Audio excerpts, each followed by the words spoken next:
She quietly stood when the SEAL captain demanded, "Is there a combat pilot here?" The silence in the room was not empty. It was heavy, shaped like the weight of every eye waiting for someone else to answer. Dust trembled in the shafts of light that cut through the cracks of the wooden ceiling. The SEAL captain's voice still echoed, sharp and commanding, a voice used to being obeyed without hesitation. "Is there a combat pilot here?" he had asked, his tone not really expecting a response from the few women gathered at the edge of the hangar. For a moment, the air seemed to hold its breath. She stood quietly, not with the arrogance of someone who wanted to be seen, but with the unshakable calm of someone who knew she had been preparing her entire life for a moment that would come disguised as chance.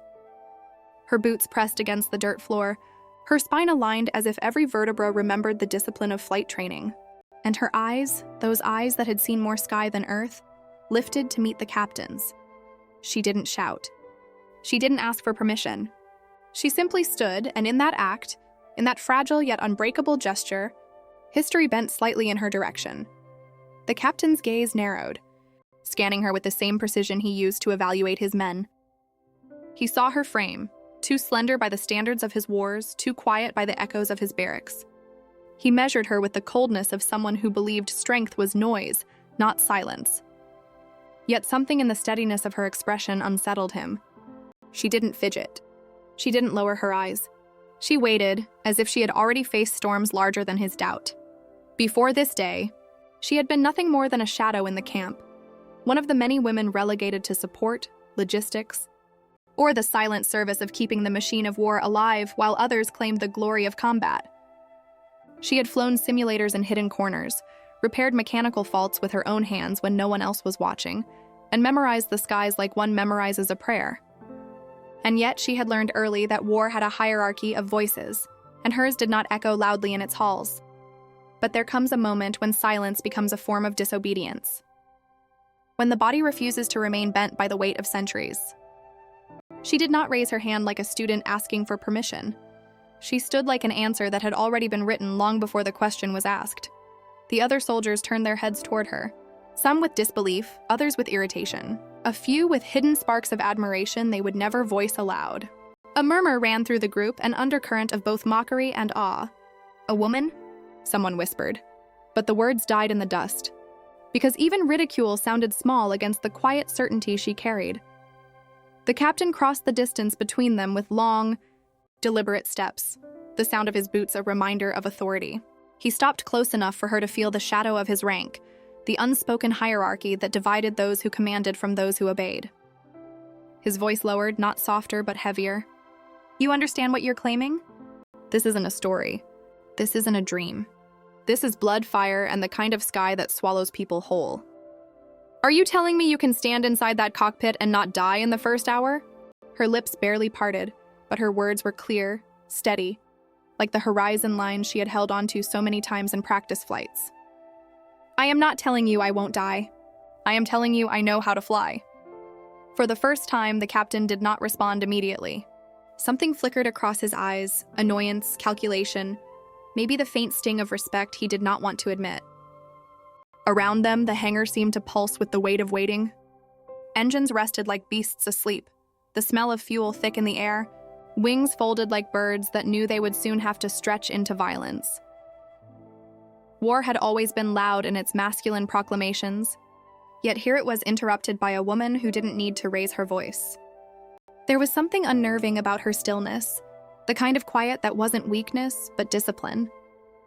She carried herself as if her very existence was an argument against the rules that had tried to erase her, and deep inside, behind the discipline of her gaze, there was the memory of every time she had been told no. No, women don't fly combat missions. No, you'll never see the front line. No, your place is behind the desk, not behind the stick of an aircraft. Each denial had not crushed her, but had sharpened her resolve like the slow grind of steel against stone. And now when the demand was shouted into the air, she did not ask if she was allowed. She stood, because to remain seated would have been a betrayal of everything she had survived to get here. The SEAL captain finally exhaled, as though he had measured the risk and the weight of a decision that history itself might judge. "Then prove it," he said, his voice like a gate opening reluctantly. He gestured toward the runway, where the afternoon light burned against the steel. Her heart did not race with fear. It pulsed with recognition. This was not the moment she had been waiting for. It was the moment that had been waiting for her. She walked past the rows of men, past the doubts, past the stares that tried to reduce her into something fragile. Her boots echoed against the concrete, a rhythm that sounded almost like defiance, almost like prayer. The aircraft loomed before her, its metallic body both familiar and terrifying. She touched its frame with reverence, the way one touches the doorframe of a home or the threshold of a cathedral. For years, she had studied the manuals, memorized the sequences, rehearsed the checklists when no one thought she was paying attention. For years, she had flown in her mind when the real sky was forbidden. And now, at last, the machine stood open, waiting for her hands, her discipline, her quiet courage. When she climbed into the cockpit, the air shifted.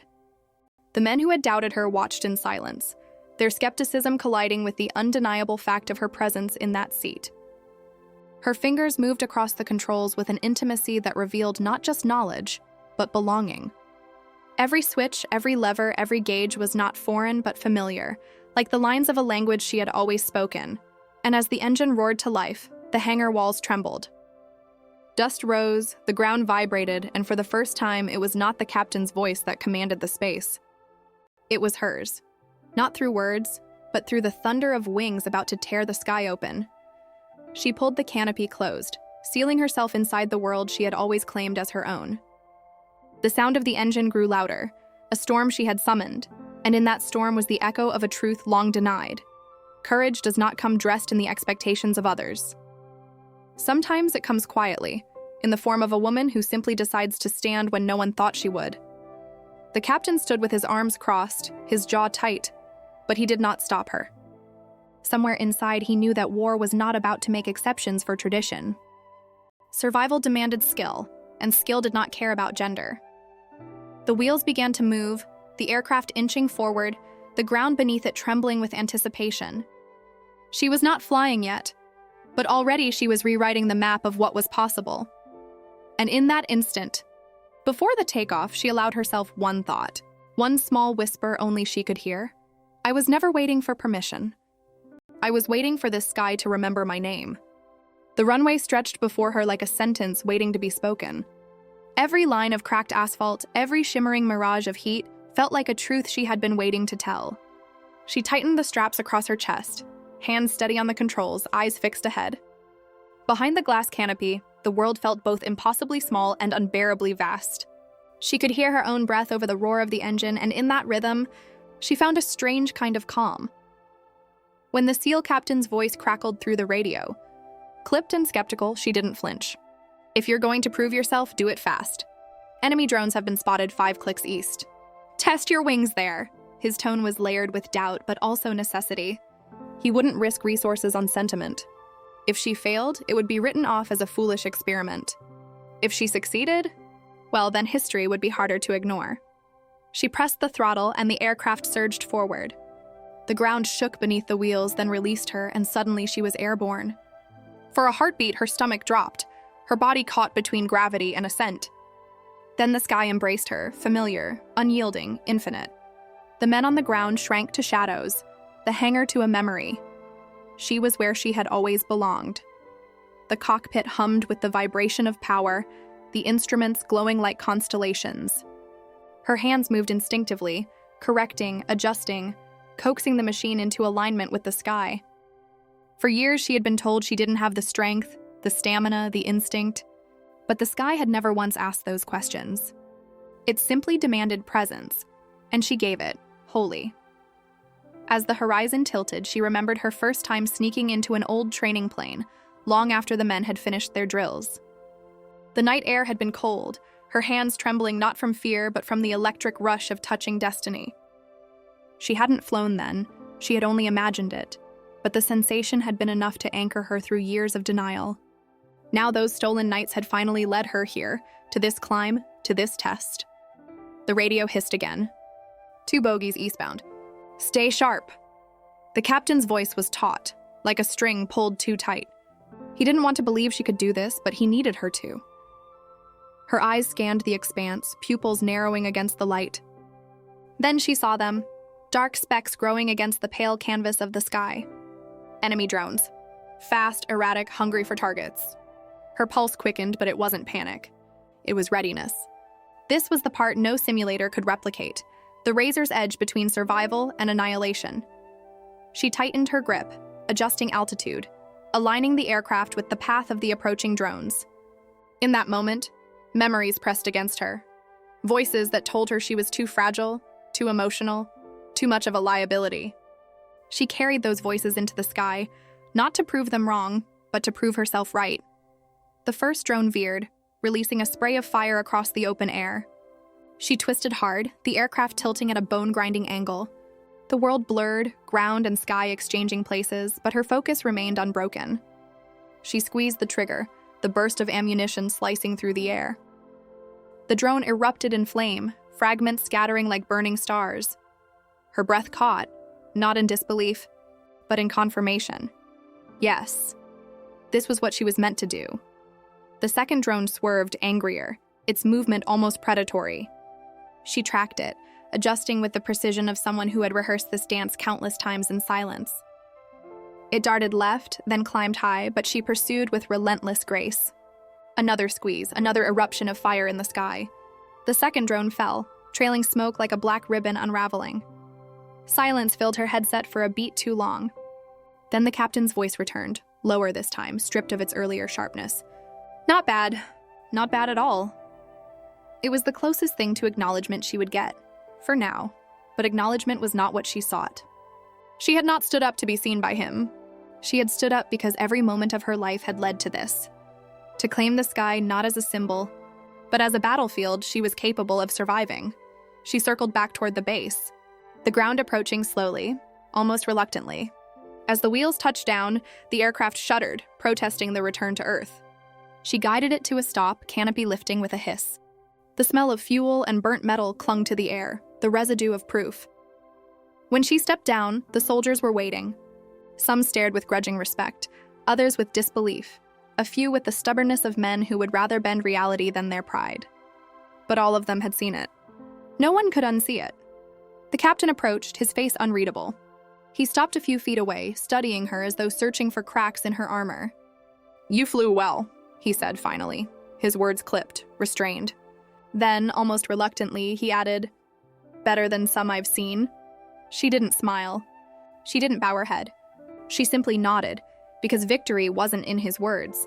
It was in her flight, in the sky that had accepted her without question. Yet inside, beneath her calm, there was a storm. Because she knew this was only the beginning. One successful flight wouldn't erase centuries of doubt. One mission wouldn't rewrite the unspoken rules that chained women to the margins of war. She had cracked the door open, but she would have to fight to keep it from slamming shut again. That night, in the barracks, she sat alone by the dim light of a single lamp. Her hands trembled slightly, not from fear, but from the echo of adrenaline. She traced the calluses on her palms, each one a silent testimony to years of unseen work. Outside, laughter and voices carried across the camp, the familiar noise of soldiers convincing themselves they were invincible. She leaned back, staring at the ceiling, and let herself breathe. For the first time in years, her lungs felt full. Yet even in that quiet, a question burned. How many more times would she have to stand? How many more skies would she have to conquer before she was no longer treated as an exception? War had a way of erasing names, reducing lives to statistics. She refused to be erased. If survival demanded she carve her place into the memory of this mission, then she would. With every flight, with every risk, she would turn her existence into evidence, and as she closed her eyes, exhaustion wrapping around her like a blanket, she whispered to herself, not a prayer, not a plea, but a promise. The sky has already claimed me. Now it's time for the world to see it too. Morning came not with peace, but with the echo of engines already stirring the air. She woke before the camp's trumpet, her body still heavy from the previous day's mission, yet her mind restless, sharper than the thin blade of dawn cutting the horizon. The barracks were quiet except for the soft breaths of soldiers still sleeping. She sat up, lacing her boots slowly, deliberately, as though grounding herself to earth before daring again to rise toward the sky. The mission the day before had shifted something in the camp, though no one would name it aloud. Whispers spread like smoke. Some spoke of her with awe, others with resentment, and many with a kind of wary silence that comes when people witness the impossible yet do not know how to live with it. She had flown. She had returned alive. And that single truth had disrupted years of certainty built around the idea that combat and courage belonged only to men. When she stepped outside, the air was cool, tinged with the metallic scent of fuel and the faint sweetness of morning grass. A line of soldiers jogged past, their boots striking in unison, their chants echoing. She watched them disappear toward the training fields, feeling both part of and apart from them. She existed within the same war, yet not entirely within its fraternity. Her path was lonelier, carved not by tradition but by defiance. At the hangar, mechanics were already at work, sleeves rolled, hands blackened with grease. Engines coughed, turbines spun, and the whole place throbbed with the pulse of machines ready to kill or to save, depending on who commanded them. She ran her hand across the cool steel of her aircraft, whispering to it the way some whisper to horses before a ride. The machine did not care about gender, about whispers in the barracks, about the invisible war she fought within her own ranks. It only responded to precision, to discipline, to the unwavering grip of hands that believed. The SEAL captain appeared, his stride purposeful, his face carrying the weight of someone forced into a decision he hadn't wanted to make. He stopped beside her, folding his arms. For a long moment, he said nothing, as though waiting to see if she would flinch under his gaze. She didn't. "You got lucky yesterday," he said finally, his tone flat. "One mission doesn't make you a pilot. It doesn't make you trusted." Her reply was as quiet as it was unyielding. "It wasn't luck, and I'm not asking to be trusted. I'm asking to fly." He studied her, his jaw tightening. "You'll get another chance today. But understand this, every mistake you make won't just be yours. It'll be mine, it'll be theirs." He gestured toward the men moving around the hangar. "They'll bleed for any failure you bring back with you. Do you understand that?" She nodded once. "I do. And I'll carry it." For a fraction of a second, something flickered in his eyes. Not softness, but recognition. Then he turned sharply, barking orders at the others. The mission briefing came quickly, words layered with urgency. Intelligence had reported an enemy convoy pushing through the valley, guarded by armored drones and anti-aircraft fire. It was a dangerous mission, one that could easily turn into a death sentence. But it was also necessary. The convoy carried supplies that, if delivered, would strengthen the enemy's hand for months. When her call sign was spoken aloud in the lineup, silence rippled through the room. Some soldiers shifted uncomfortably, others exchanged glances, a few clenched their jaws in quiet rebellion. But no one dared challenge the captain's order. She was in. Inside the aircraft, strapping herself in, she felt the gravity of it pressing down. Not the fear of death. She had long made peace with that, but the fear of being reduced to a symbol if she failed. If she crashed, if she faltered, they would not say she had been a pilot who died in combat. They would say she had been a woman who proved why women should never have flown at all. Her death would not belong only to her. It would be twisted into ammunition against countless others who might one day stand as she had. The engines roared to life, and she pushed the thought aside. The sky awaited, impartial and unforgiving, and she knew it would demand everything she had. The squadron lifted together, 4 aircraft cutting through the morning haze, wings glinting with cold light. Over the radio, commands snapped like brittle wire, crisp and exact. She followed, weaving into formation, every movement precise. Her breath was measured, her heart steady.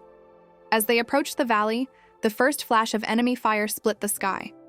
Explosions bloomed against the mountains, smoke rising like black banners. The radio erupted with shouts, warnings, curses.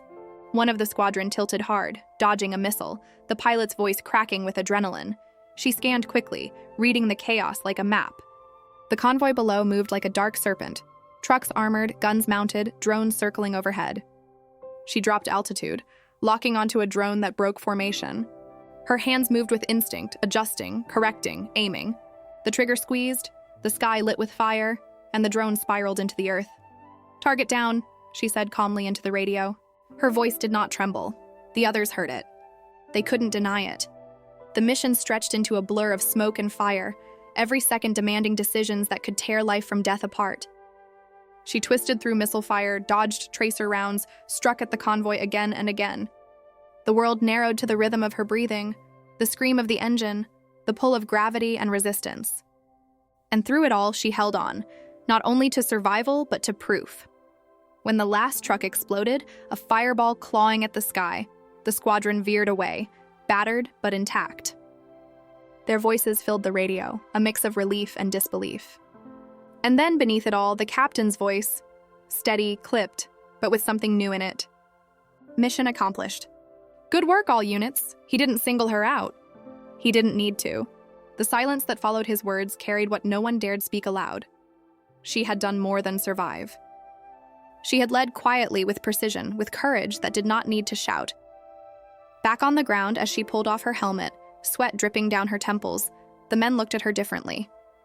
Not with full acceptance. War does not erase prejudice in a single day, but with the grudging respect given only to those who have stood in fire and returned. She met their eyes, one by one, not challenging, not asking for more than they could give. Respect, like trust, was not something to be demanded.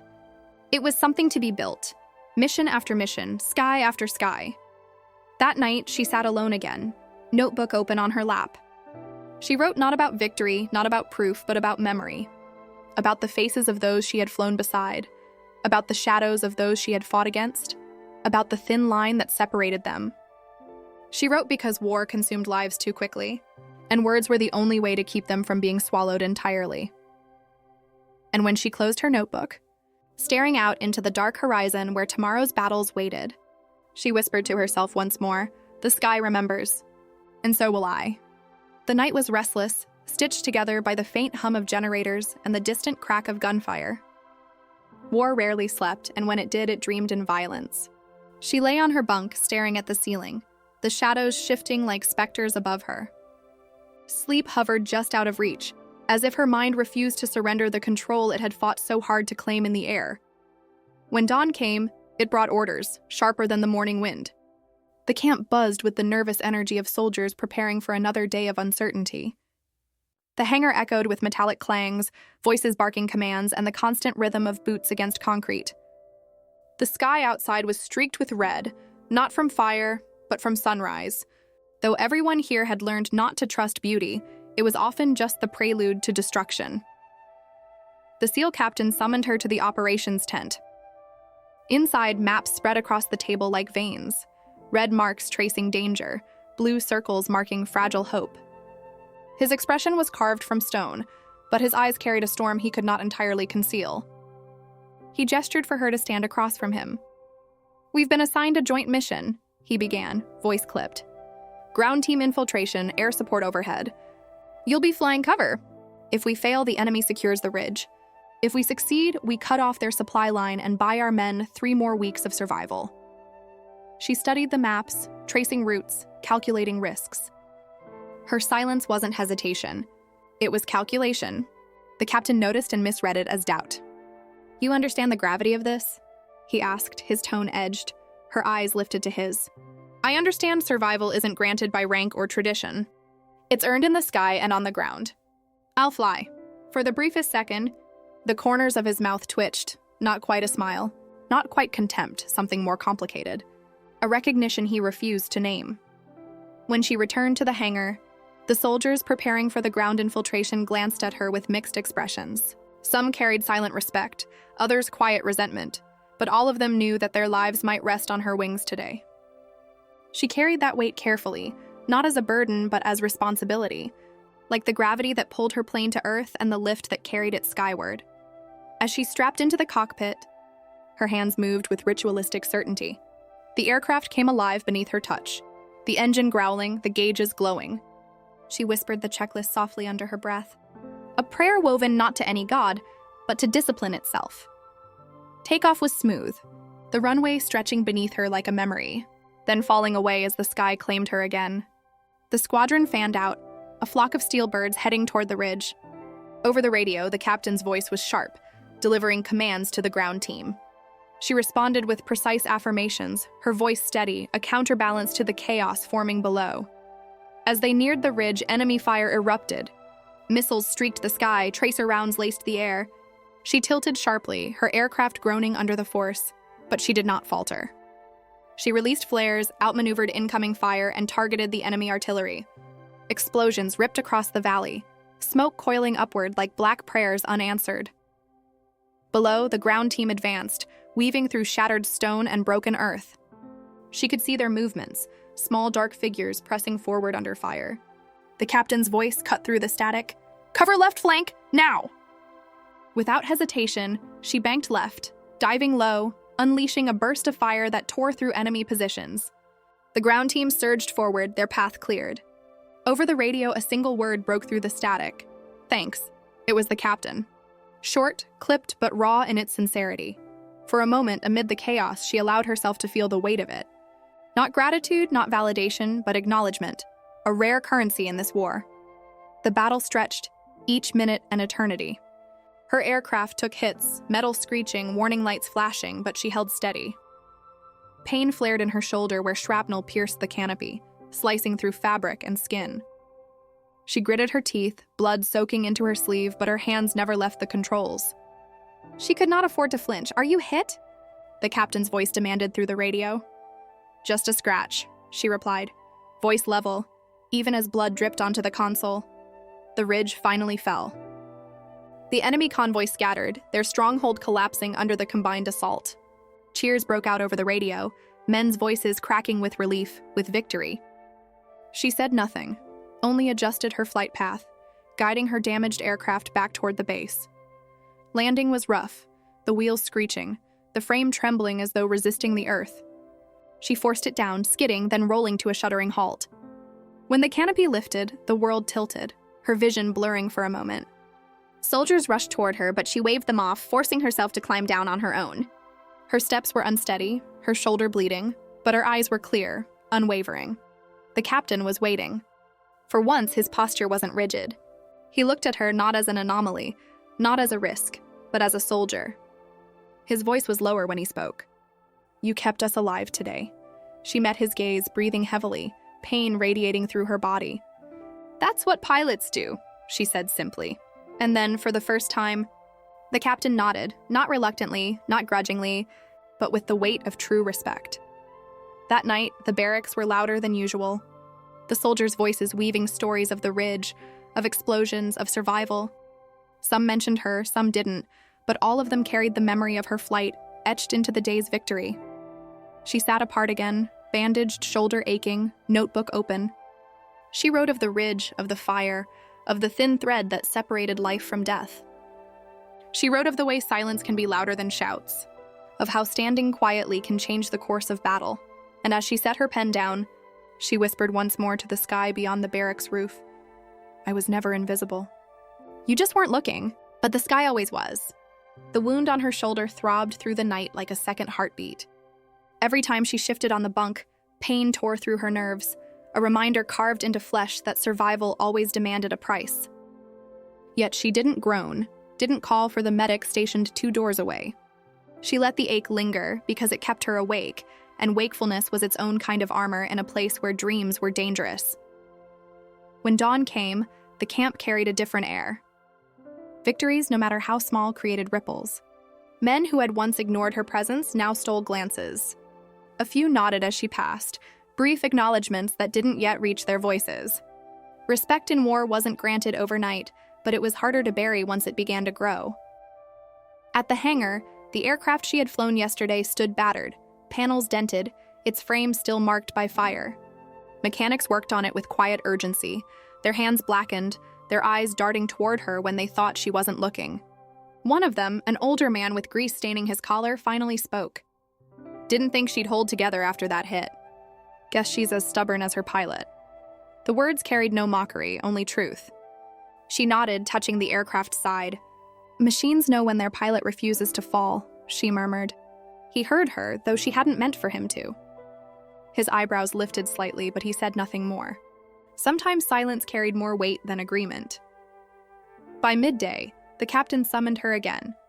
The operations tent felt smaller than before, crowded with urgency. Reports had arrived.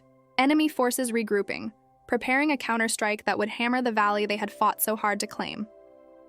The ridge wasn't safe, it was bait, and the war had no intention of letting them hold it easily. The captain's voice was grave. "They'll come at night. Drones, artillery, possibly air support. If we lose that ridge, we lose the line. And if we lose the line..." He didn't finish. He didn't need to. Everyone in the tent knew the consequences. He looked at her last. His words were blunt, but his eyes no longer carried dismissal. You'll fly again tonight. Patrol the perimeter. Spot them before they hit. Keep the sky ours long enough for the ground teams to dig in. She nodded. There was no hesitation, no need for grand speeches.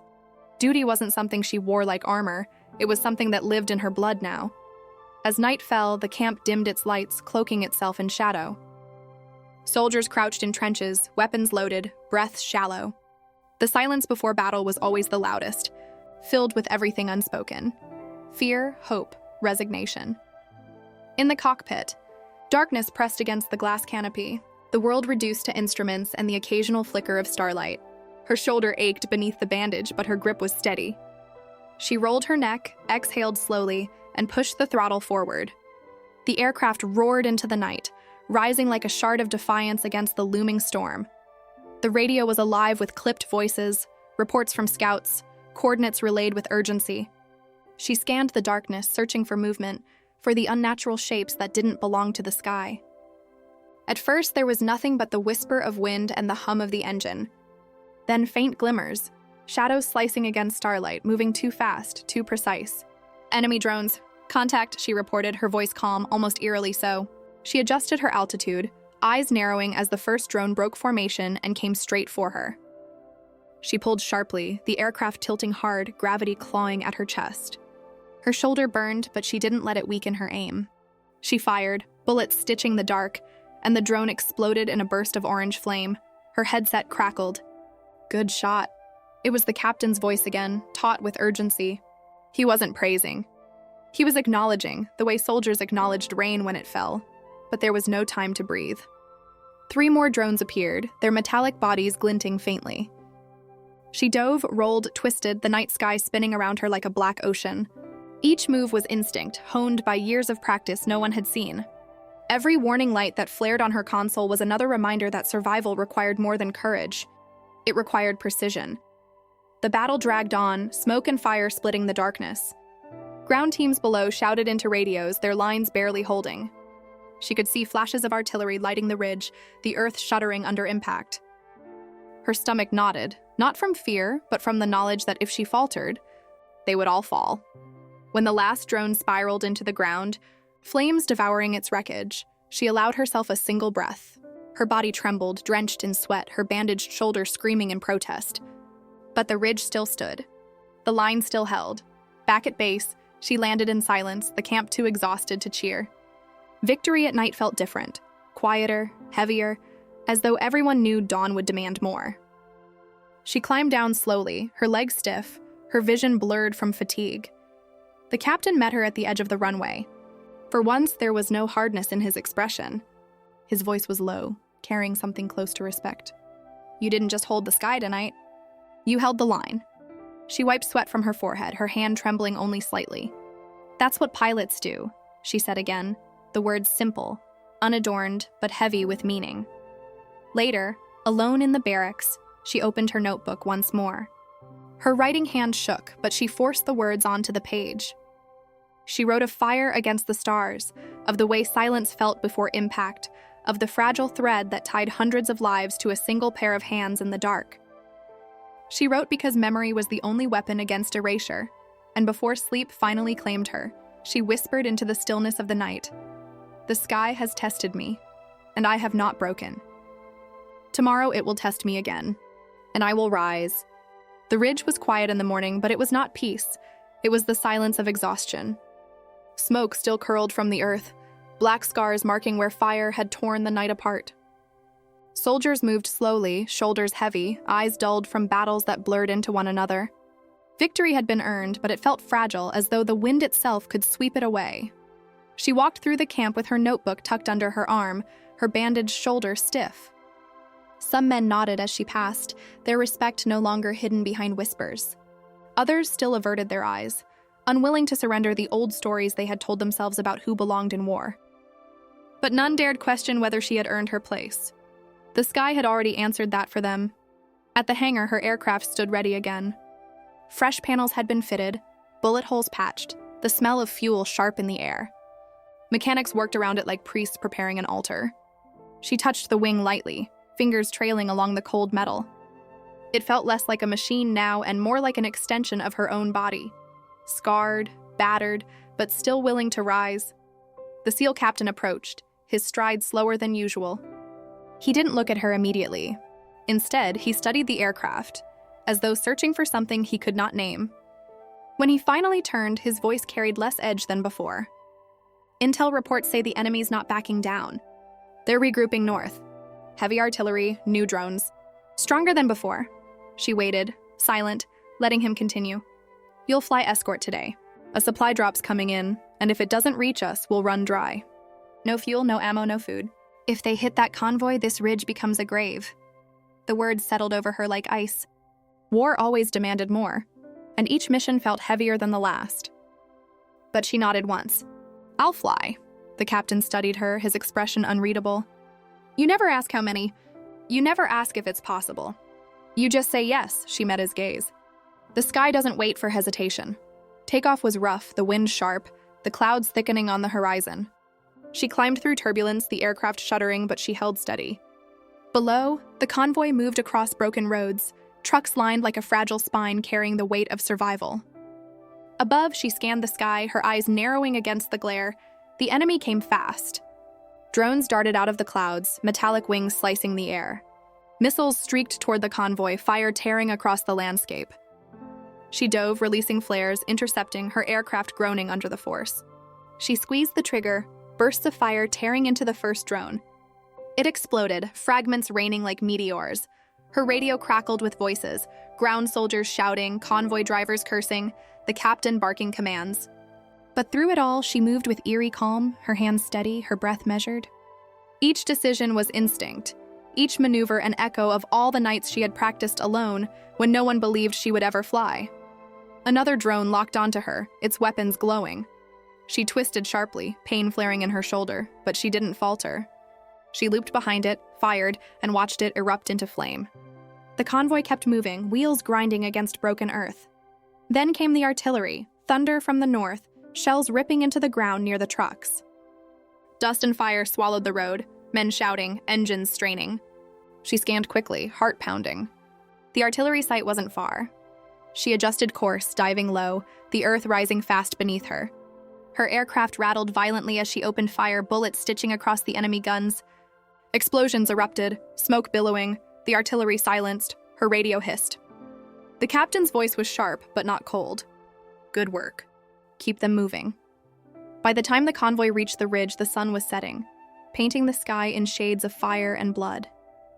The trucks rolled into camp, battered but intact, soldiers cheering weakly, their relief almost disbelief. Supplies had arrived. They would live another week. When she landed, sweat dripping, body trembling, the captain was waiting again. He didn't speak immediately. Instead, he looked at her the way one looks at something that challenges every story you've ever told yourself about the world. Finally, he said, "You're not just flying missions anymore. You're holding this war together." Her reply was simple, steady. "I'm doing what needs to be done." That night, as soldiers unloaded supplies, laughter echoing through the camp for the first time in weeks, she sat alone again with her notebook. She wrote not of victory, but of fragility, how every crate of ammunition, every drop of fuel, every pilot in the sky was just one breath away from being lost. She wrote because she knew tomorrow would demand more, and memory was the only way to give meaning to the cost. Before she closed the notebook, she wrote a single line that burned in her chest. Silence does not mean absence. Sometimes silence means defiance.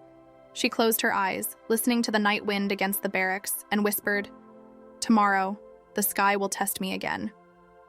And I will rise." The convoy's arrival had given the ridge a fragile breath of relief, but war was merciless. Relief lasted hours, not days. By the next morning, scouts reported movement to the north again, heavier forces regrouping faster than expected. The soldiers in camp carried their weapons tighter, their laughter from the night before already swallowed by unease. She felt the shift before the captain even summoned her. War had a rhythm, and she had learned to hear its pulse in the silence between orders. The ridge smelled of iron and smoke, and the air carried the weight of something unfinished. When she entered the operations tent, maps spread across the table like open wounds. The captain stood over them, jaw clenched, his finger tracing enemy lines. He didn't look up when he spoke. They're moving artillery south, heavier than before. They want this ridge back, and they'll burn the valley to get it. Finally, he met her eyes. You'll be part of the strike team. Air assault on their convoy before it reaches the ridge. Her voice was calm, even steady. How many of us? 3 aircraft. That's all we've got ready. He paused, his expression tightening. They'll outnumber you, heavily. She didn't flinch. Outnumbered isn't the same as defeated. He studied her for a moment, then nodded once, as if conceding that her quiet certainty had begun to weigh more than his doubts. At the hangar, the other 2 pilots glanced at her, their expressions unreadable. One muttered under his breath, just loud enough for her to hear, "Let's hope she's not the reason we don't come back." She didn't respond. War had taught her that words meant little compared to survival. The sky would answer him, not her. As the 3 aircraft lifted into the pale morning, the valley stretched below them, scarred and endless. Her heart beat steady, her breath timed to the rhythm of the engine. She remembered the first time she had imagined this flight, years ago in silence, when war was still just a possibility, and the cockpit a forbidden dream. Now, she was no longer imagining. She was carrying lives in the air with her. They spotted the enemy convoy quickly, columns of armored trucks, artillery cannons mounted, drones circling like vultures. The sight was overwhelming, a moving fortress rolling through broken earth. The captain's voice cut through the radio from the ground. Hit them fast. Don't let them reach the ridge. The first wave of fire erupted. She dove sharply, bullets stitching across the lead truck, the explosion tearing it apart. Flames rolled upward, the convoy halting in chaos. The other 2 aircraft followed, raining fire, their voices sharp over the radio. But the enemy responded fast. Drones swarmed, artillery thundered, missiles sliced through the air. Her aircraft jolted violently as shrapnel grazed the wing. Warning lights flared red, alarms screaming. But she steadied the controls, forcing the machine back into the fight. She looped hard, chasing a drone that had locked onto her wingman. She fired, watching it explode into fragments just before it reached him. His voice crackled through the radio, shaken. "You saved me," she didn't answer. Saving him wasn't about acknowledgement, it was about survival. The battle blurred into smoke, fire, and instinct.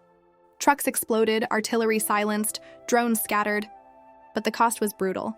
One of the 3 aircraft took a direct hit, spiraling into the ground, a burst of fire that consumed both pilot and machine.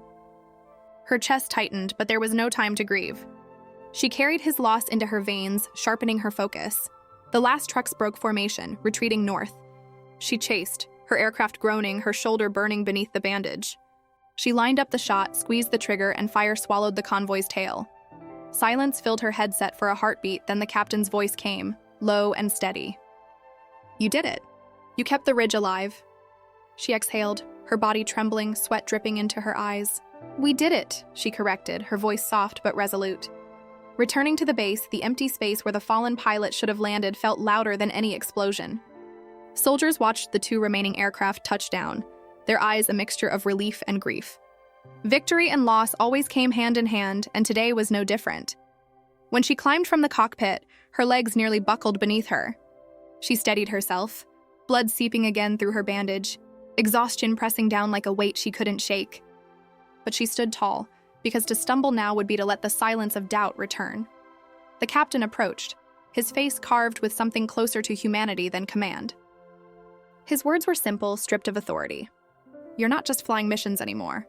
You're keeping men alive, and they know it, even if they won't say it." That night, the camp was quieter than ever. The fire burned low, men speaking in hushed tones, grief heavy in the air. She sat apart, notebook open, pen trembling. She wrote of the pilot lost, of the fire that consumed him, of the silence that followed his absence. She wrote not to immortalize him as a hero, but to remind herself, and anyone who might one day read her words, that he had been human, fragile, real. She ended her entry with a line she whispered aloud, her voice steady despite the ache in her chest. "The sky remembers not only who rises, but who falls."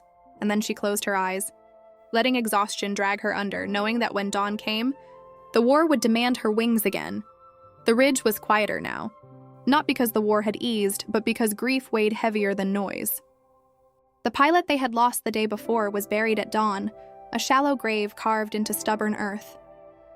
There were no speeches, no hymns, only the thud of dirt against wood and the silence of men who had learned that mourning out loud was a luxury war did not allow. She stood at a distance, her cap low, her hand trembling slightly against the notebook she kept pressed to her side. She wanted to write about him, to etch his existence into memory before war erased it, but the words refused to come. Sometimes silence was the only language the heart could speak. The captain ended the burial quickly. His voice was sharp, cutting through the fog of grief. "We move tonight. No time for rest. The enemy knows we're vulnerable now." He did not look at her, but his words brushed against her like a command not only to fight, but to endure. By midday, rumors stirred in the camp. Reinforcements were coming, but they would take days to arrive. Until then, it was up to the few who remained, wounded, exhausted, stretched thin, to hold the ridge. Survival was a thread pulled taut, threatening to snap with the slightest force. She spent the afternoon in the hangar inspecting her aircraft. Every bolt, every panel, every line of wiring. She touched them all as though memorizing the body of a friend who might not return tomorrow. Mechanics moved around her, offering small gestures of respect now. A nod here, a tool passed wordlessly. They didn't speak of yesterday's loss, but the way they worked carried a quiet reverence. The acknowledgement that every machine they repaired was more than steel. It was the fragile shell between a life continued and a life cut short. As night fell, the air thickened with anticipation. Scouts reported movement in the valley again, enemy drones sweeping low, artillery positioning in the hills. The captain briefed them quickly, his voice stripped of any pretense. "They'll come hard tonight. We hold until dawn." That's the only order. When her call sign was spoken, no one muttered this time. No one questioned. They had seen her survive fire, seen her hold the sky when it seemed impossible. Doubt hadn't vanished, but it had been buried beneath necessity. She climbed into the cockpit, her hands steady despite the tremor in her shoulder. The canopy sealed, the engine roared, and once again the earth fell away. The night swallowed her, vast and merciless. Stars faint against the smoke already rising in the distance. The first wave came fast, drones swooping like predators. Missiles cutting streaks of light across the sky. She pulled hard, twisting, firing, her aircraft shuddering under the strain. One drone erupted in flame, another spiraled, but more poured in behind them. Her radio filled with voices, shouts, curses, fear barely hidden beneath command. She spotted the artillery on the ridge, fire flashing with each shot. Her chest tightened. If those guns weren't silenced, the ground troops would be obliterated before dawn. She dove, the earth rushing up to meet her, bullets tearing across her path. Her shoulders screamed in pain, but she didn't loosen her grip. She fired, explosions ripping across the hillside, the artillery collapsing in bursts of fire. The captain's voice crackled through the static, sharper than ever. "Good hit. Keep the sky clear. We're moving forward." She circled back, scanning the battlefield. The ridge below was chaos. Men running, guns firing, explosions splitting the night. She felt the weight of all of it pressing against her chest. Every life below was tethered to the path of her aircraft, to the steadiness of her hands. She couldn't afford hesitation, couldn't allow fear to creep into her breath. Hours stretched like lifetimes. Drones kept coming, each one faster, smarter, more relentless. Her fuel gauge dipped lower, warning lights flashing, but she pressed on. Every missile evaded, every shot landed was another minute the ridge survived. Then her radio went silent. Too silent. She glanced at her radar. One of the other aircraft was gone. Her throat tightened, grief clawing its way up, but she forced it down. She couldn't grieve in the sky. The sky demanded presence, not mourning. When the eastern horizon finally bled with the first hint of dawn, her body was trembling with exhaustion, her eyes burning from smoke and sweat. The enemy broke, retreating back into the valley, their drones falling away like shadows at sunrise. The ridge still stood. Barely, but it stood. She landed hard, the wheels skidding, her aircraft shuddering as though sharing her exhaustion. When the canopy lifted, the morning light spilled in, painting her face in a glow that felt less like victory and more like survival. The captain met her again, his face gaunt, his eyes ringed with sleeplessness. He didn't bark orders this time. He didn't question. He only said, "If you hadn't flown tonight, we'd be gone." "All of us," she nodded once, too tired for words. Her silence was enough. That night, as the camp buried another pilot, she finally opened her notebook. Her hand trembled, ink smearing across the page, but she forced the words out. She wrote of the way dawn felt like mercy, of how silence could scream louder than any explosion, of how survival sometimes felt more cruel than death. She wrote not because she wanted to remember, but because forgetting would be a betrayal. And before closing her notebook, she added a single line that lingered in her chest long after the ink dried. The sky keeps asking who I am, and every night I answer again. The ridge no longer smelled of smoke, it reeked of permanence, the kind of stench that clings to skin and memory alike. Burned metal, blood dried into soil, sweat mixed with dust, war had a way of branding itself into every breath. She walked through the camp slowly, her boots crunching against gravel and ashes, the notebook pressed to her chest. Her body was exhausted, her shoulders still bandaged, her eyes heavy, but the war didn't care. The war only asked one question every day. Can you still stand? The soldiers were quieter now. Victory had stopped feeling like triumph and begun to feel like reprieve. Each win was just another loan borrowed against tomorrow's uncertainty. Men cleaned their weapons in silence. Others smoked with vacant stares. Some whispered prayers they no longer believed in. And yet, when she passed, their eyes lifted. Some nodded, some simply watched, but no one dismissed her anymore. She had bled for the ridge the same way they had. The sky had marked her as one of them. The SEAL captain called for her in the late afternoon. The operations tent was lit only by lanterns, the maps on the table worn from too many hands and too little hope. He stood over them, his posture heavier than usual. For the first time, he looked older, as though war had carved years into his face overnight. They'll come again, he said simply. Not tonight, not tomorrow maybe, but soon. The enemy has more bodies, more machines, more fire. We're just holding the line until reinforcements arrive. He paused, his eyes narrowing on her. And reinforcements are still days away. That means you'll keep flying. Again and again, until either they stop coming or you stop coming back. She didn't speak at first. Her silence wasn't resistance. It was acknowledgement. She already knew this. Every pilot knew this. But when she finally answered, her voice carried the same quiet certainty it had carried since the day she stood in that hangar. If the sky still answers me, I'll keep flying. The captain leaned back, studying her. His tone shifted softer but sharper. Do you ever feel fear? Her gaze didn't waver. Every time. Fear is proof I'm alive, but I don't let it fly the plane. Something flickered in his expression, the faintest shadow of respect. He turned back to the maps, but his silence now felt less like dismissal and more like trust reluctantly forming. That evening, as the sun dipped behind the ridge, she sat alone near the runway, notebook open on her lap. She watched the sky darken, stars flickering through smoke, and she wrote, "War does not ask if I am ready. It only asks if I will rise again. And my answer is always the same." The next mission came before dawn.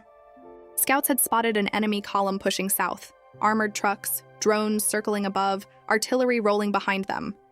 If they reached the ridge, the line would collapse.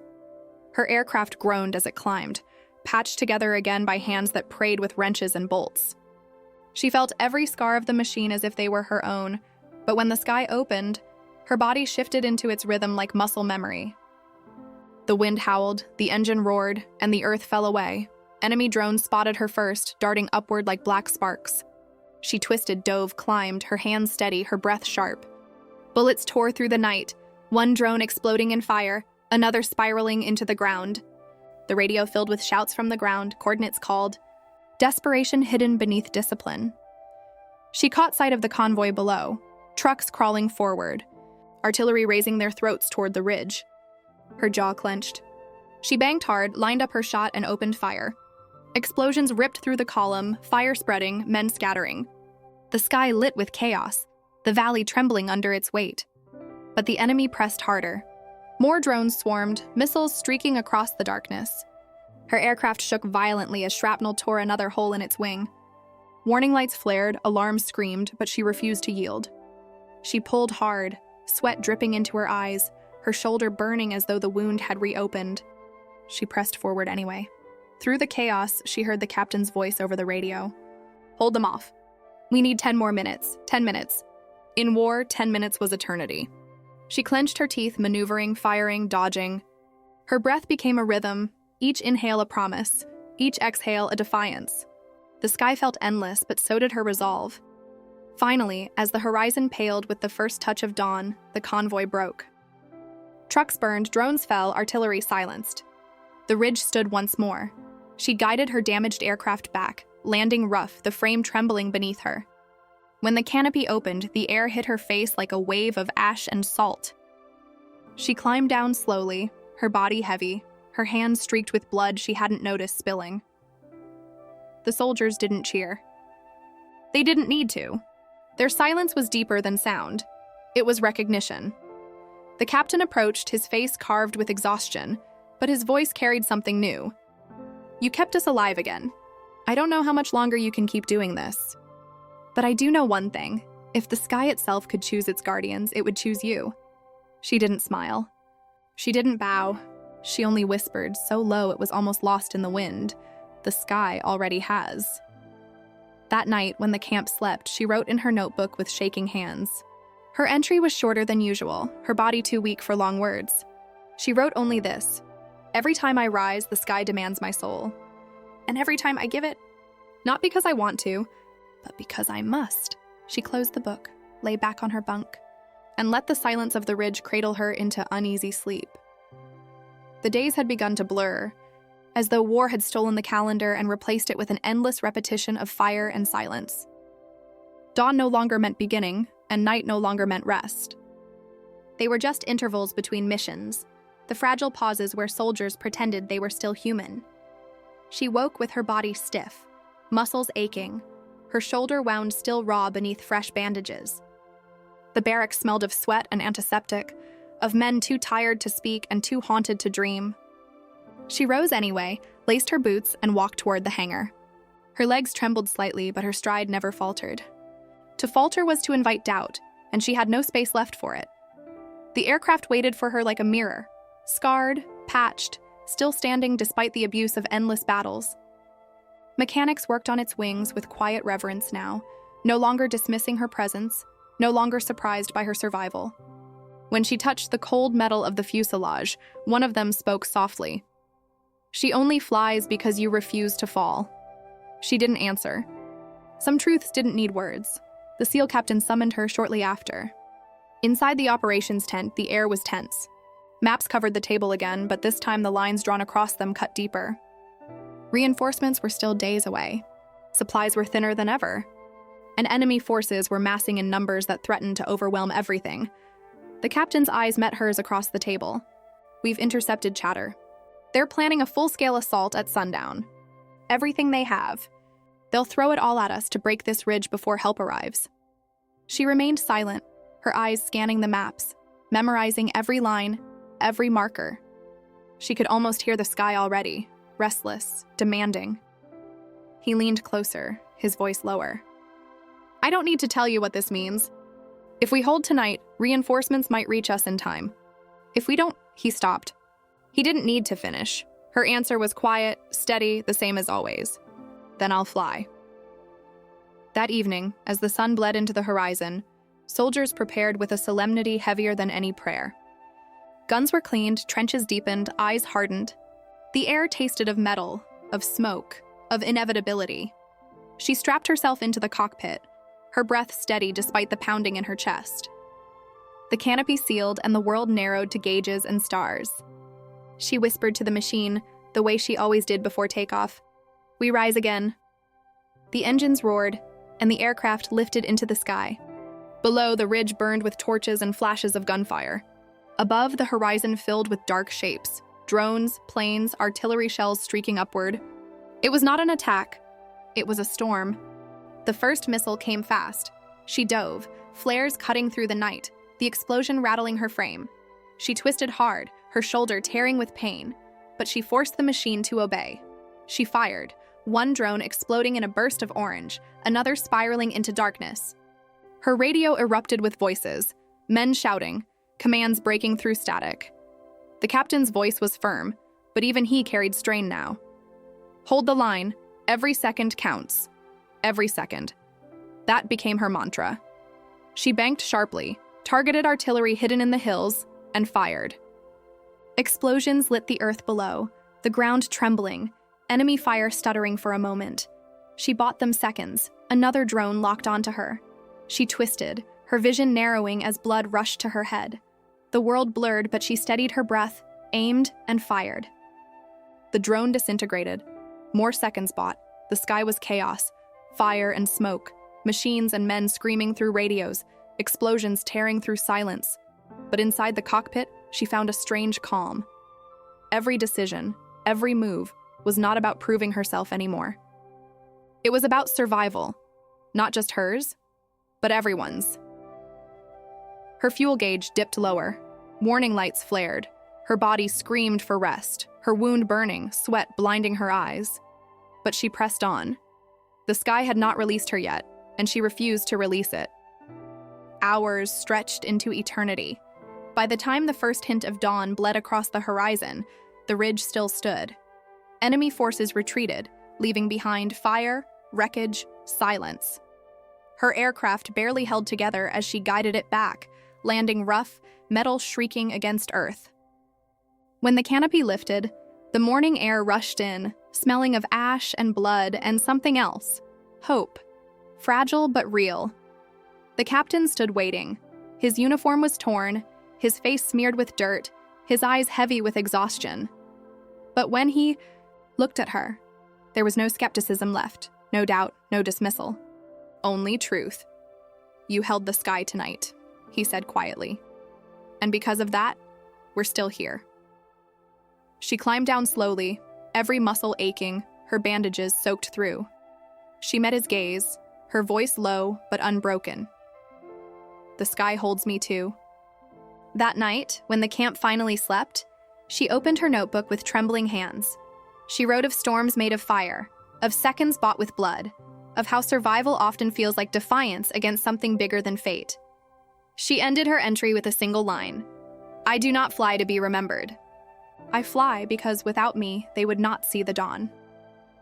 And then, closing the book, she let the silence cradle her, knowing the war was far from finished, but also knowing that the sky, harsh, merciless, eternal, had accepted her as one of its guardians. The dawn after the storm was almost cruel in its beauty. The sky stretched wide and golden, as if nothing had burned, as if the night had not been filled with screams, fire, and the tearing of metal. Soldiers emerged from trenches like shadows, climbing out of graves, their eyes red, their bodies trembling from fatigue. They looked at the light not as a blessing, but as proof they were still alive, and sometimes survival felt heavier than death. She stood apart, her boots still coated with dust from the runway, her body aching in ways that painkillers could no longer mask. Her shoulder wound throbbed with each breath, her muscles stiff from hours in the cockpit. But her gaze was fixed on the horizon. She knew the dawn was not peace. Dawn was just a pause, a moment when war caught its breath before striking again. In the hangar, mechanics worked with frantic hands, repairing what little remained of the squadron. Of the 3 aircraft, hers was the only one that could still take the sky without falling apart mid-flight. The others lay torn open, wings twisted, engines blackened. She touched her machine's fuselage with a reverence that bordered on prayer. The scars on its body mirrored the scars on hers. Proof of survival, proof of endurance. The SEAL captain called her to the tent before noon. His voice was raw, strained by days without sleep, but his words carried urgency. Reinforcements are close, he said, pointing at the map. 2 days, maybe less if they push hard. But the enemy knows this too.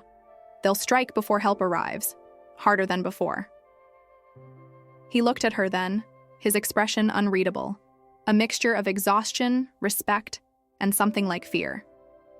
If they break through before reinforcements arrive, the ridge is gone, and with it, everything we've held.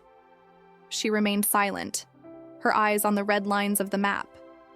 She didn't need to be told what it meant. She could already hear the sky calling, already feel the weight of what was coming. Finally, she spoke. Then I'll hold them. For 2 days, if that's what it takes. The captain exhaled slowly, as if part of him had expected her answer, and another part had prayed she wouldn't say it. You can't keep flying without rest, he said. Even machines break. And you... He stopped, but his eyes lingered on her bandaged shoulder, on the fatigue etched into her face.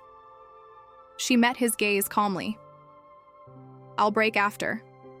Not now." That evening, she wrote in her notebook. The entry was short, words jagged from the tremor in her hands. "I am tired beyond measure.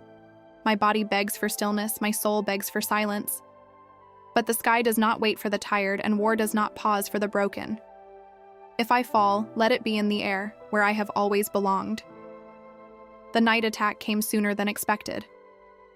The first explosions shook the ridge just after dusk, artillery shells lighting the horizon in bursts of fire. Soldiers scrambled to positions, voices cracking over radios, the camp erupting into organized chaos. She ran to the hangar, her body heavy but her steps unwavering. Mechanics rushed to clear her path, their hands still stained with grease. One of them pressed a hand against the wing of her aircraft as she climbed in, as though blessing it before release. She sealed the canopy, the world narrowing once again to instruments and instinct. The engines roared, the ground trembled, and the sky pulled her upward. Below, the ridge glowed with fire and fear. Above, the night opened like a wound, filled with enemy drones and missiles streaking through darkness. Her radio came alive with desperate voices. "They're everywhere, east flank breaking. Artillery fire from the north. We can't hold much longer." Her breath steadied. Fear clawed at her ribs, but she caged it with discipline. She banked sharply, targeted a cluster of drones, and fired. Explosions tore the sky, fragments raining like sparks. She twisted, dove, climbed, every movement a defiance of exhaustion. Minutes blurred into hours. Her fuel gauge dipped, alarms screamed, her body screamed louder. Each maneuver tore at her wound. Each breath felt like knives in her lungs.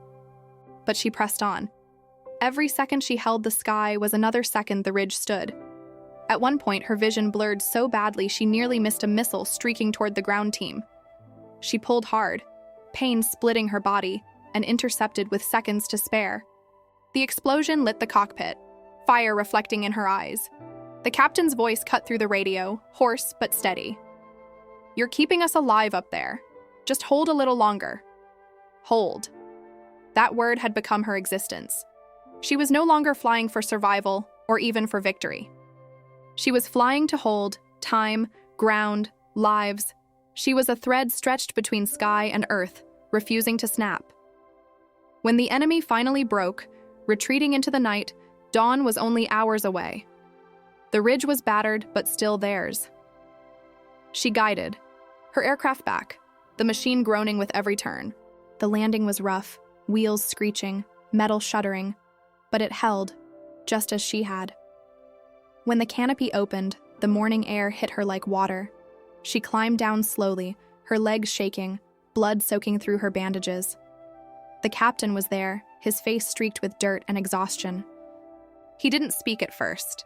He only placed a hand briefly on her uninjured shoulder, a gesture more powerful than any words. She met his eyes, and for the first time, he didn't look at her as an anomaly or a risk, or even a soldier. He looked at her as someone who had carried the impossible and refused to fall. That night, when the camp finally slept, she wrote again. Her words were fewer now, each one costing more effort. "I am breaking. I know it. My body knows it. But the sky still calls, and until it releases me, I will rise again."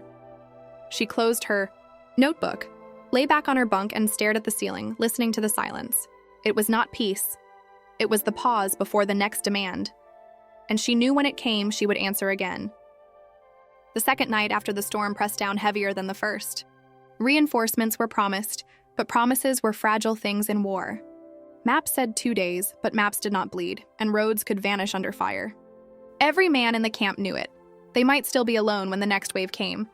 She sat on the edge of her bunk, boots still on, notebook open but untouched. Her pen hovered over the page, unmoving. Words had always come before, raw, jagged, desperate. But tonight, her hand refused to move. Not because she had nothing to say, but because the weight of everything she had already written pressed too heavily on her chest. The notebook had become a graveyard of memories, and part of her feared adding another. The captain entered the barracks without warning, his presence filling the silence. He didn't bark orders this time, didn't summon with clipped commands. He simply stood by her bunk for a moment, watching her write nothing at all.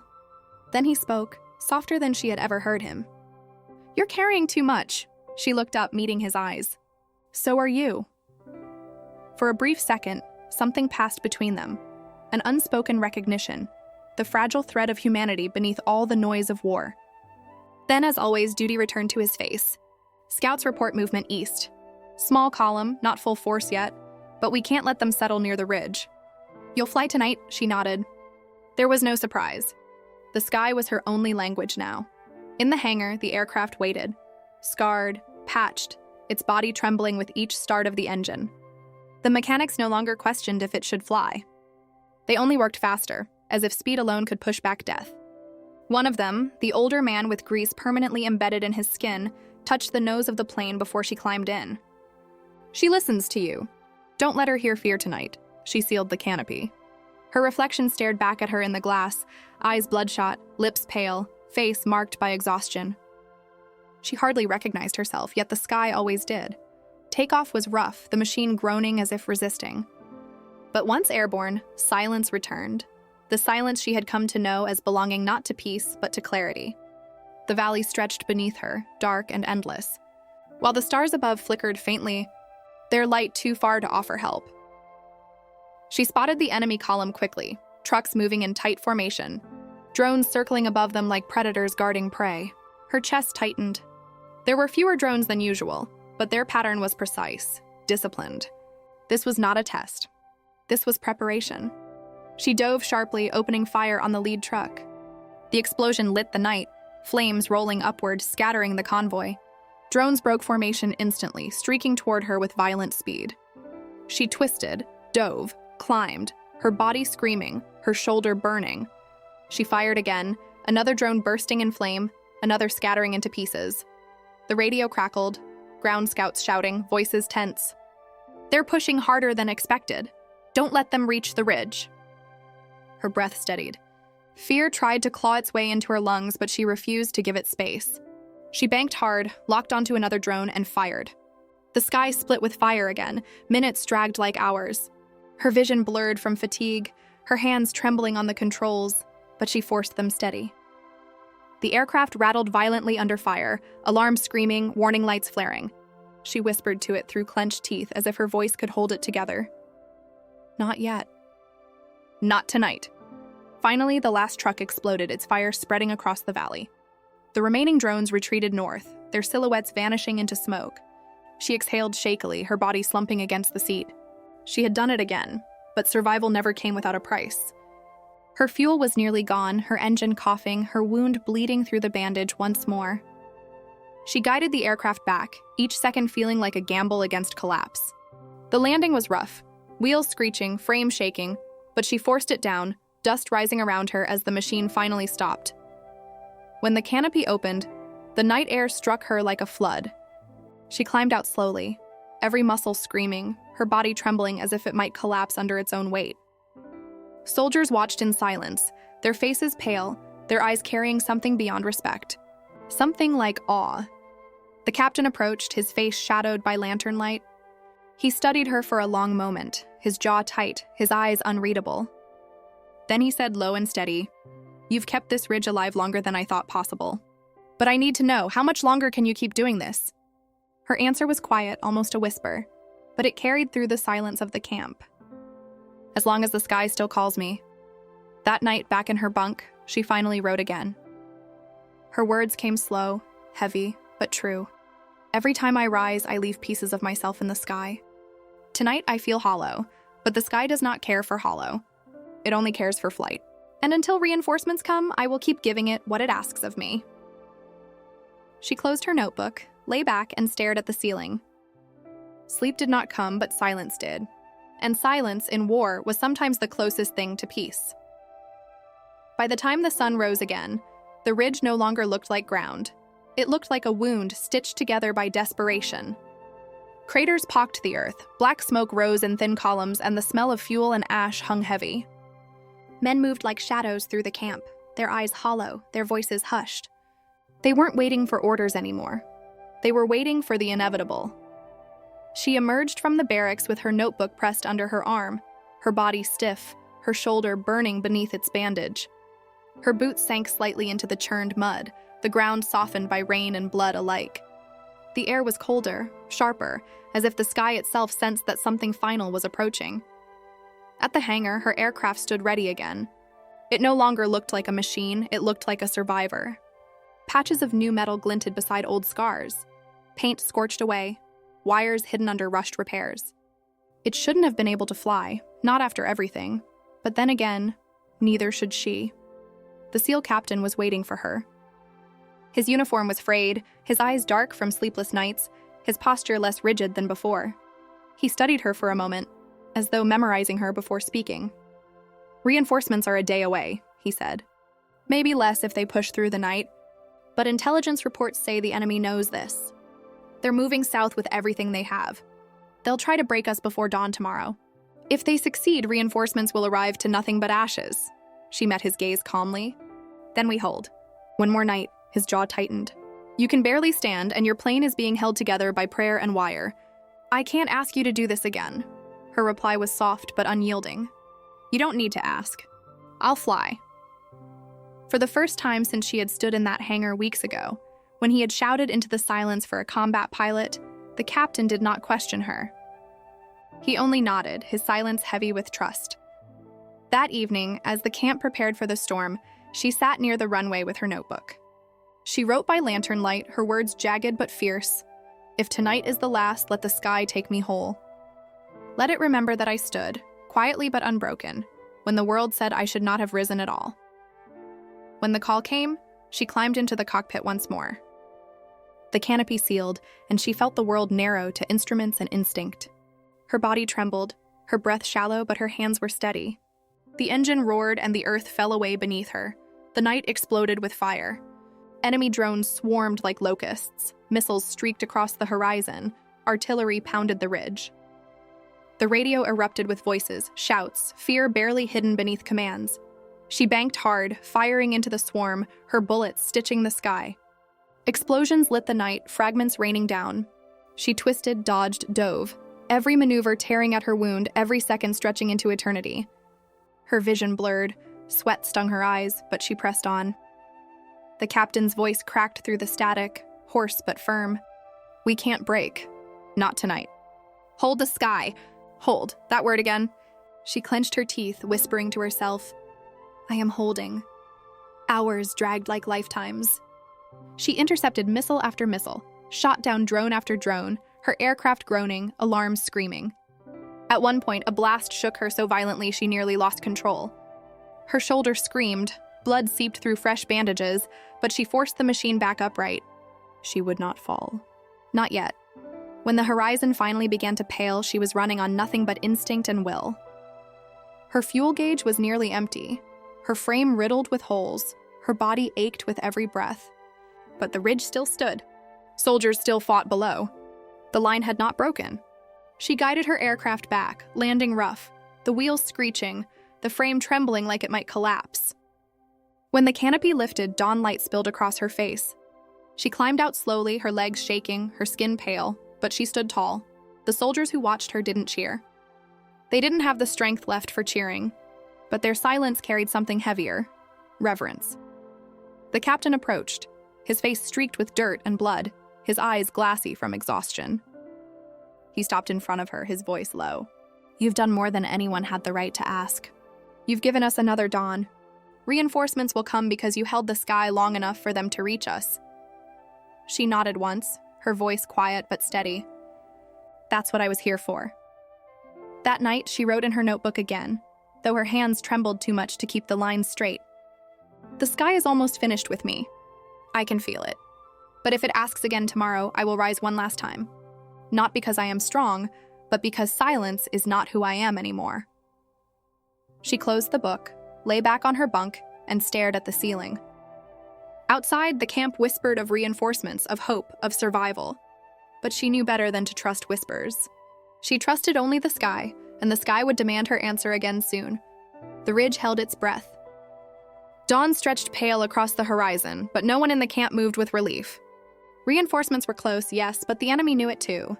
Scouts returned before the sun had fully risen, Mud streaked across their faces, voices tight with urgency.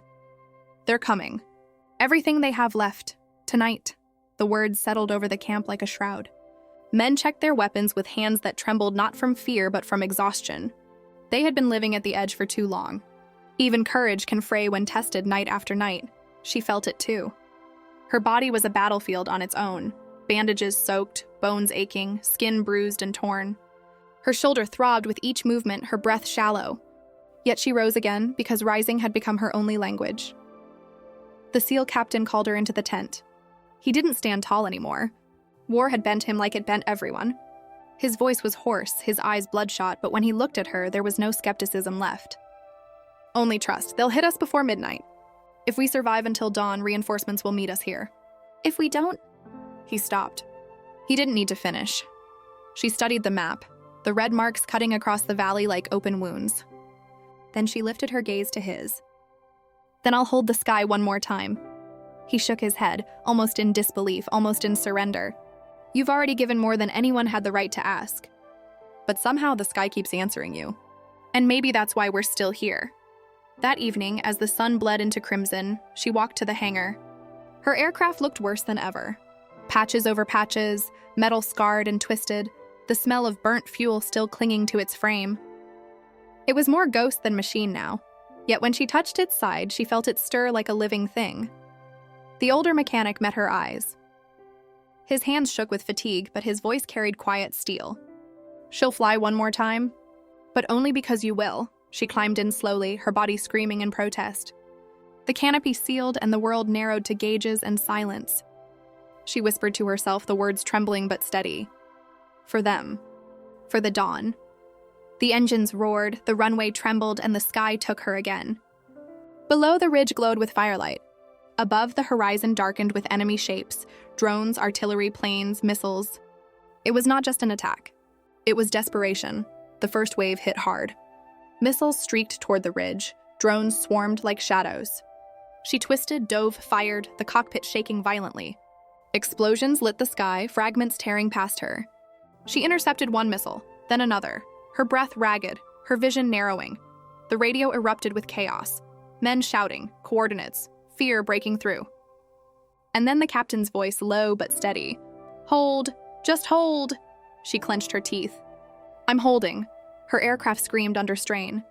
Warning lights flared, alarms shrieked. Her body felt like it was splintering, blood seeping through bandages again. But she pressed on, each maneuver tearing at her flesh, each shot carving seconds of survival for the ridge below. At one point, a drone broke past her line, diving straight for the trenches. She followed, pushing her aircraft beyond its limits, the frame rattling as though it might come apart. She fired at the last second, the drone exploding in flame, debris raining down just beyond the ridge. Her chest heaved, but she kept flying. Hours stretched into eternity. The night was fire and smoke, screams and silence. She moved like instinct itself, no longer human, no longer separate from the machine. She was the aircraft, and the aircraft was her. Together, they refused to fall. Finally, as the horizon began to pale with the first hint of dawn, the enemy faltered. Their drones pulled back, their artillery silenced, their planes retreating north. The ridge stood. Scarred, broken, bleeding, but alive. Her aircraft groaned as she guided it back, metal screeching with every turn. The landing was rough, the frame collapsing slightly as the wheels hit, but she forced it down. Dust rose, the machine shuddered, then finally stilled. When the canopy opened, the dawn air rushed in. She climbed out slowly, every step heavy, her body swaying. The soldiers who watched didn't cheer, didn't shout. They only stood in silence, their eyes fixed on her, because silence had become their truest language of reverence. The captain approached, dirt and blood streaked across his face. His voice was hoarse, broken but firm. You've done it. Reinforcements are hours away. We held because you refused to fall. She met his eyes, her voice barely audible but unshaken. The sky held me too. That night, before exhaustion claimed her, she wrote again. Her words were short, jagged, but they burned on the page. If tomorrow brings help, let it come. If tomorrow brings nothing, I will rise again. Because the sky knows my name now, and it will not let me rest. She closed the notebook, lay back, and let silence take her. For once, silence felt less like a pause and more like a promise. The morning after the last assault arrived not like salvation, but like disbelief. The ridge still stood. The trenches were filled with mud and silence. The air carried the metallic sting of blood and smoke, and yet the flag above the camp had not fallen. Soldiers sat slumped against walls, rifles across their laps, too tired to celebrate, too stunned to even speak. Survival sometimes felt unreal, like a dream half-lived. She woke with the same ache she had carried for days, bones heavy, wounds raw, breath shallow. Every inch of her body begged her not to rise, but habit had already replaced choice. She pulled her boots on, pressed her notebook to her chest, and stepped outside into a camp that looked more like a graveyard than a fortress. Reinforcements arrived just before noon. The sound of their engines cut through the silence of exhaustion, growing louder until convoys rolled across the broken roads. Trucks full of supplies, medics rushing forward, fresh troops stepping into the mud. To the men on the ridge, they looked less like soldiers and more like ghosts from another world, strong, rested, alive. The SEAL captain stood at the edge of camp watching them approach.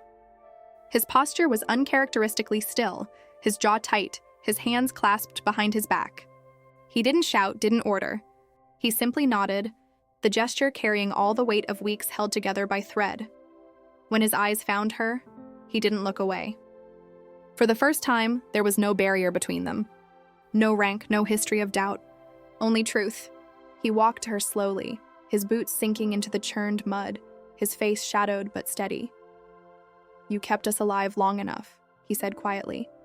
"They're here because you refused to let us fall." She met his gaze, her voice almost too soft to hear. "The sky asked me to rise." I only answered. The reinforcements brought relief, but they also brought distance. Fresh soldiers carried new energy, new voices, new authority. They looked at her with curiosity, some with awe, some with skepticism, but none of them truly knew what had been endured to keep this place alive. They saw the ridge standing, but not the nights she had spent holding the sky alone. She felt it sharply, like a shadow creeping across her chest. Survival, she realized, was not always accompanied by remembrance. The world would go on, the war would move elsewhere, and her story might be folded into silence. That night, as the camp buzzed with new life, she sat apart with her notebook.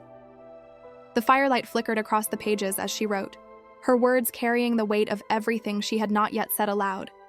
They will not remember the silence.